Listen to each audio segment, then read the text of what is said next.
If this legacy deal is going to be taken seriously, if this legacy deal is going to, if this is going to matter in your life, because at the end of the day, you can watch yourself to Mark and I try to inspire you, you know what I'm saying? Share, you know, that moment, the climax in the story where the unsung hero, or the most unlikely, ordinary kid, you know, hears something, he stands up and he changes the course of not only his life, but everyone he touches, you know, that part. That's not what we're trying to do here.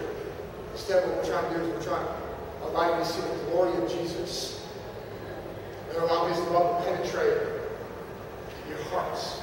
So here's what I want you to do. I want you to get with someone that you trust. I want you to get with someone that you trust. And I want you to have a conversation. And I'm going to walk you through this really fast. And you've heard me say this lots of times, I walk this in history. There's a difference between transparency and vulnerability. Transparency is disclosure without invitation. You're being honest, but you're not inviting them into your life. You're just being honest because we live in a culture where we're told to be honest. But you're not inviting them into your life. All you've done is let you know, hey, here's me, and then you move on. The tragedy in that is if you get in a conversation and you're both honest, you'll walk away and listen to me. Things don't change. Things don't change. Why? Because you don't have anybody walking with you. You don't have anybody sojourning with you. But instead, the difference between transparency and vulnerability is disclosure with invitation. You can go to somebody here and be honest with them, but then you need to invite them into your life. And here's what happens. In that moment, when two dudes share from the deepest part of who they are, from the inner being, from the true self, from the self that nobody else really knows because we've hidden it deep down for too long and we've held it captive because it's sin that's there. When you share from that place, the Bible says that healing takes place and freedom takes place. And where there was sin and where there was the heartbreak of sin and the imprisonment and the isolation, all of a sudden there's freedom. And there's thankfulness and there's gratefulness and there's joy. You see the different emotions? Now we begin to understand what worship looks like. Because now we have something to worship. We have someone to worship because what He's done in our life is we're no longer having to hide from what we were and what we've done and who we are.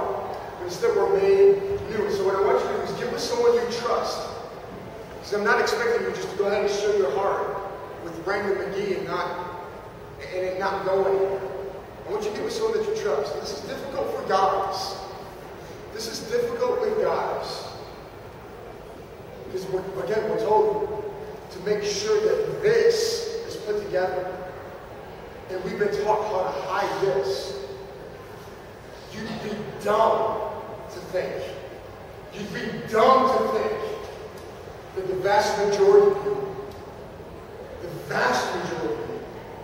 are not struggling at looking and clicking on things that you just ought not click on the internet. You'd be dumb.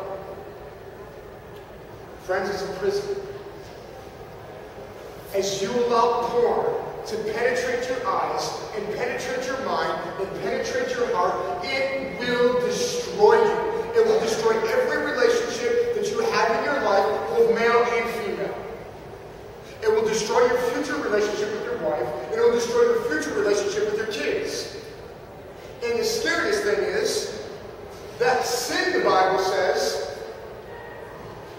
gets passed on to the generations that come behind. This is where legacy comes into play. You have the opportunity to shift and to change the legacy and the future of your family. If, like Daniel, you stand up and you say, I will not allow this to bind me. I will not be bought. I will not be bought. And so get with a guy, have a conversation, reveal, as God is revealing to you, Him, His love, reveal just in a moment of confession to bring healing, to bring vulnerability, to bring freedom. This is me deep in here.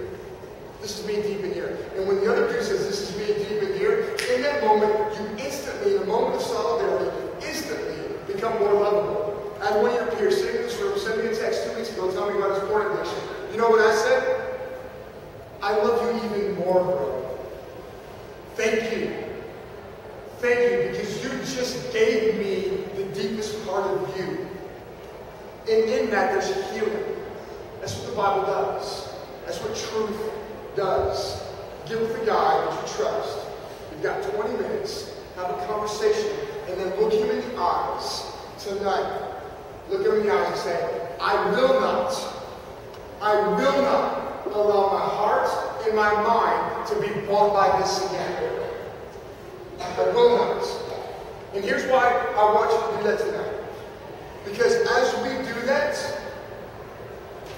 keep this vision in your mind. That when Daniel was 80 years old, for 65 years, and when the authoritative hierarchy of that day, remember Mark was talking about they tried to find the skeletons in his closet? And remember they couldn't find any? Because he was faithful. That for 65, 70, 75 years, he said, I will not be bought. And his life was forever changed. And the people that God placed in his life, their lives were forever changed as he discipled them. Keep that in your mind. That is the vision that is wrapping up this entire conversation. Get with the guy that you trust. You've got 20 minutes. Have a conversation. Look at the guy. Tell him this is what I'm not going to do. This will no longer bind me. And then pray together. And then we've got one other thing we're going to give you instructions after that. Stay in this area. Stay in this area. Go anywhere in this area. Don't go upstairs. Don't go upstairs.